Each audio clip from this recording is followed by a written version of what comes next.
नमस्कार, जय भीम, नमो बुद्धाय, अस्सलाम वालेकुम। एक कहावत आप लोगों ने ज़रूर सुनी होगी, जिसकी कामयाबी को रोका ना जा सके, लोग बाग उसकी बदनामी शुरू कर देते हैं। देशवासियों को बता के गए थे कि हम सालाना 2 करोड़ नौकरी देंगे। 2 करोड़ नौकरी देने के नाम पर क्या दिया उन्होंने?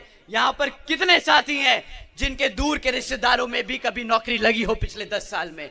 बता दीजिए। बहुजन समाज पार्टी के नेशनल कोऑर्डिनेटर श्री आकाश आनंद जी ने विरोधी और नाराज समर्थकों की वाणी पर विराम लगा दिया है, जो आए दिन माननीय बहन कुमारी मायावती जी और आकाश आनंद जी की सक्रियता पर सवाल खड़ा करते थे। पकौड़ा तलने का आता हूं, पकौड़ा तलने पे भी आता हूं। अभी तो वो आपको पकौड़ा तलने की न्याय दे के गए हैं, बाद में कटोरा भी थमा देंगे, बोले भीख मांग लो, ये भी रोजगार था भाई। जिस सक्रियता से श्री आकाश आनंद जी आज बहुजन समाज पार्टी के लिए कार्य कर रहे हैं, वास्तव में पार्टी और पार्टी के कार्यकर्ताओं में आत्मविश्वास और शक्ति पैदा करने के लिए वास्तव में इसी सक्रियता की जरूरत है। साथियों, आज 30% से ज्यादा युवा, 30% से ज्यादा पढ़ा लिखा युवा बेरोजगार घूम रहा है। पर ये मजबूरी नहीं है कि रोजगार नहीं दिया जा सकता, ये इनकी मानसिकता है। ये लोग चाहते नहीं कि हमारा युवा कभी पढ़े लिखे, कभी रोजगार में जाए। ऐसा नहीं कि भारत में नौकरियां खत्म हो गई। साथियों, सरकारी अगर आंकड़े उठाएं तो सेंट्रल गवर्नमेंट में ही 30 लाख से ज्यादा पद खाली पड़े हैं। अगर ये चाहे तो कल वो पद भर के 30 लाख युवाओं को नौकरी दे सकते हैं, परंतु देंगे नहीं। अगर आपको नौकरी मिल गई तो रिजर्वेशन भी मिल जाएगा, आपकी जेब में पैसा भी आ जाएगा, आप अपने हकों के लिए लड़ भी पाओगे। पर ये आपको गरीब रखना चाहते हैं। देखा जाए तो बहुजन समाज पार्टी के नेशनल कोऑर्डिनेटर श्री आकाश आनंद जी को चुनाव लड़ना चाहिए। और आकाश आनंद जी ही क्यों, आदरणीय बहन कुमारी मायावती जी को भी और बहुजन समाज पार्टी के वरिष्ठ नेता जितने हैं उन्हें भी बहन जी को चुनाव लड़ाना चाहिए। ग्रेजुएशन करी है, पूरा पंडाल अपना हाथ उठाए खड़ा है। तो जब मैं आपसे ये बात करूंगा तो आप लोग शायद इस बात को समझेंगे।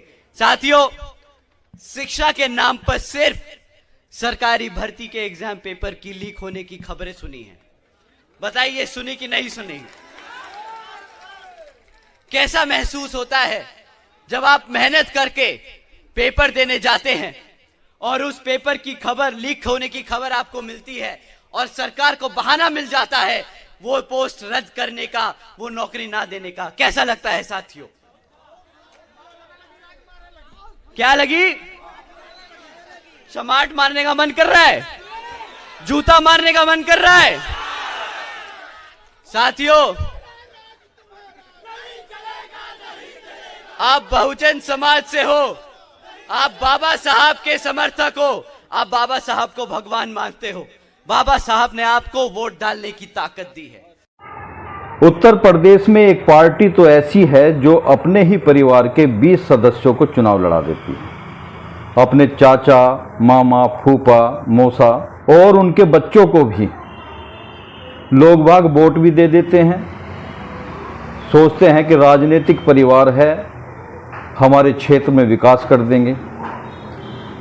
आरक्षण देना तो पार्टी के मुखिया से सीखो अपने परिवार को, इसलिए SC/ST के आरक्षण पर वो चुप्पी लगा जाते हैं। ये वोट ही इनको जूता मार मार के भगाएगा।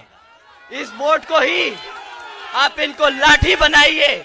आपका वोट इनको लाठी की तरह पड़ना चाहिए। इनको बाहर करिए सत्ता से, ताकि ये पेपर लीक होने की खबरें अब बंद हो।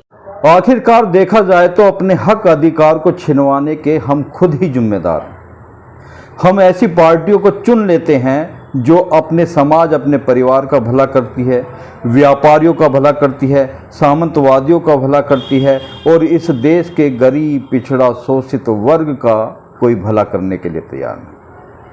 इसलिए कहते हैं कि अपना अपने की तरफ झुकता।